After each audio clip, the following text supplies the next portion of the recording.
This is WFYI News Now. It's November 7th. Coming up, our statewide team is answering listener questions about Indiana politics, including this one. Does anything bipartisan happen at the State House? We trusted each other, and we respected each other. The answer might surprise you. But first, these headlines. Today's Indianapolis mayoral election is the most expensive in recent memory. WFYI's Alex Lee has more. Democratic incumbent Joe Hogsett and Republican challenger Jefferson Shreve reported nearly $21 million in contributions last month. State law requires the candidates to file reports on who gives them money, but the information is not easily accessible.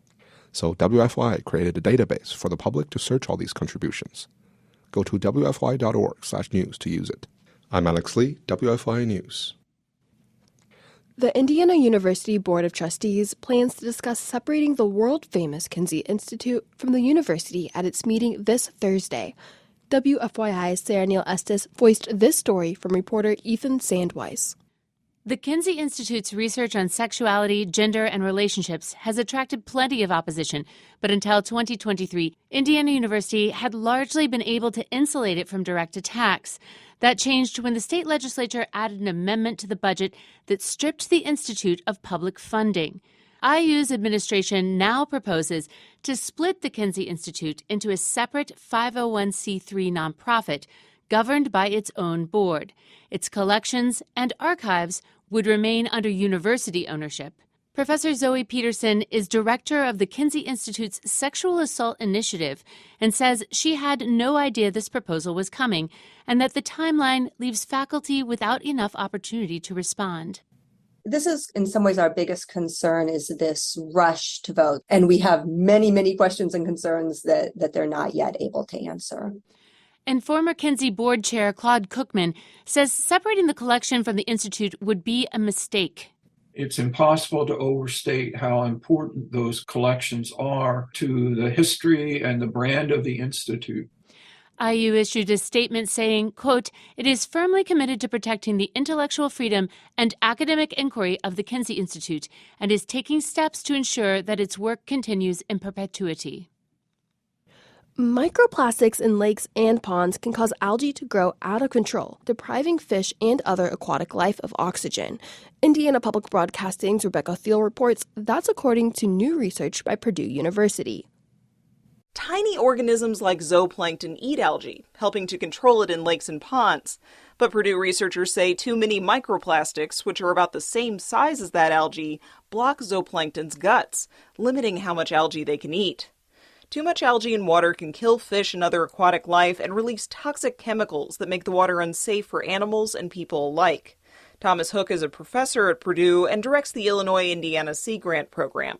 It's not simply that they're in the environment and it's kind of alarming that they're there, but that they're actually having not only direct but also indirect effects on how environmental systems function. Hook says global plastic production is going up, so the problem will likely get worse. For Indiana Public Broadcasting, I'm Rebecca Thiel. Individuals can help by using less plastic, disposing of it properly, and adding microplastic filters to their washing machines. West Lafayette Mayor John Dennis visited Lafayette to say goodbyes to city officials there during Monday night's city council meeting. As Ben Thorpe reports, Dennis was diagnosed with early-onset Alzheimer's disease last year and is not seeking re-election. It was a tearful goodbye as Dennis, a lifelong resident, reminisced about his time growing up and working in Greater Lafayette. Dennis served for 23 years in the Lafayette Police Department before he was elected mayor of West Lafayette in 2007. Dennis thanked the council and specifically Lafayette Mayor Tony Rosworski for their time together, both while serving on the police force and as mayors of the two cities. Tony Rosworski has been my big brother, in some cases my father, my mentor and my hero. He's made my life a lot different. That much I can tell you. Dennis will be succeeded by West Lafayette Director of Development Aaron Easter, who is running unopposed for his seat. I'm Ben Thorpe. And for our in-depth story today, Republicans have held supermajorities in both chambers of the Indiana General Assembly for more than a decade. and listeners regularly ask whether anything bipartisan happens at the State House. Indiana Public Broadcasting's Brandon Smith reports the amount of bills that pass with support from both Republicans and Democrats would likely surprise many people. Abortion, gun restrictions, transgender rights. These are some of the most controversial and least bipartisan issues the General Assembly tackles, but they're also the issues people in Indiana are most likely to see in news coverage. And political scientist Laura Wilson says that skews how people view the legislature overall. And I would add, too, we make an assumption sometimes that there's this monolithic group of Democrats and a monolithic group of Republicans. And within their own party, everybody thinks and feels the exact same way on those issues. And we know that that's not true. Wilson says elections, too, heavily color how people view lawmakers. But it's always going to be oppositional. Like, by nature, you're trying to position yourself in the opposite corner of whoever you're competing against, and you're highlighting how you are different. Terry Austin agrees. A Democrat who served in the legislature for 20 years, she understands why people view it through the prism of partisan elections. But once you get elected, you do not just represent your party. You have to represent people. And you have to represent all people. The numbers seem to bear that out. Over the past 5 legislative sessions, more than 1,000 bills became law, and more than 90% had support from both Democrats and Republicans in both chambers, and the final floor votes on nearly 40% of all those bills were unanimous. Austin says that's because so much of the legislature's work is issues both sides agree need to be solved. And compromise does not mean that you're giving away your principles or giving up your principles and values. But when a GOP lawmaker almost never needs Democratic support to pass a bill, why is bipartisanship important? The minority party who has co-authors always have some input or some ideas or some tweaks that I've taken that's making the bill better. That's Representative Greg Steuerwald, the chair of the House GOP caucus.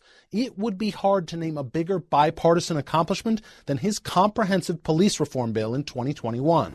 Considering that point in history and the potential for that bill to go bad, it's probably the number one bill that I authored. Just months after the murder of George Floyd sparked nationwide protests around police accountability, that bill passed 4 committees on both the House and Senate floor without a single amendment and without a single no vote.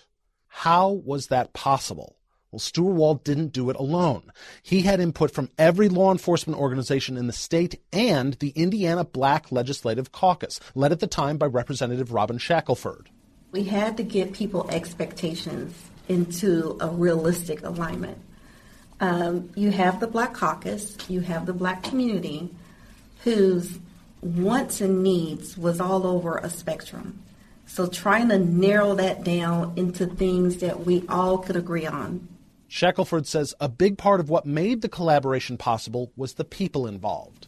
One of the biggest lessons I think that can be learned is, and I think Representative Steuerwald and I both had it in each other, that we trusted each other and we respected each other.